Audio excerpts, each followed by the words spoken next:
1983 সালে ফ্যাসিস্ট তৎকালীন সরকারের সরকার প্রধান শেখ হাসিনা তার অধীনে তিনি তখন এরিয়া কমান্ডার ছিলেন, কোম্পানি কমান্ডার ছিলেন, তার অধীনে কয়েকদিন বন্দী ছিলেন।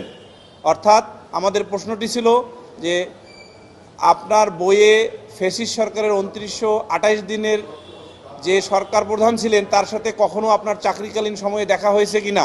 তখন তিনি বলেছিলেন হ্যাঁ দেখা হয়েছে এবং তার অধীনে বন্দিত্ব ছিলেন কয়েকদিন, সেটা তিনি স্বীকার করেছেন। ট্রাইব্যুনালে ব্রিগেডিয়ার জেনারেল আমান আজমি এর দ্বিতীয় দিনের মতো জেরা সম্পন্ন করি আমি।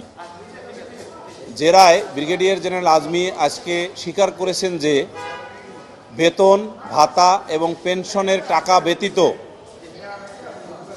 বাড়ি ভাড়া বাবদ 4 কোটি টাকা ক্ষতিপূরণ পেয়েছেন। আমরা এই প্রশ্ন করলে তিনি বলেন হ্যাঁ 4 কোটি টাকা পেয়েছি। আমরা বলেছি যে ক্ষতিপূরণ বাবদ, তখন মিস্টার আজমি বলেছেন যে বাড়ি ভাড়া বাবদ। তখন মাননীয় ট্রাইব্যুনালের একজন বিচারক বলেছেন যে বাড়ি ভাড়ার টাকাটাও এক ধরনের ক্ষতিপূরণ।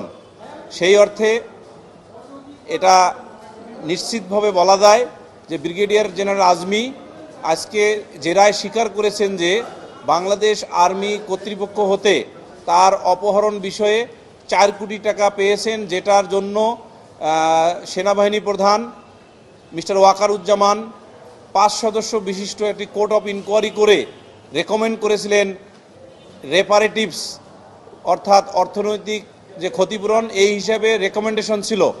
তার অংশ হিসাবে তিনি 4 কোটি টাকা পেয়েছেন বলে আমরা ডিফেন্স থেকে দাবি করেছি এবং তিনি 4 কোটি টাকা স্বীকার করেছেন।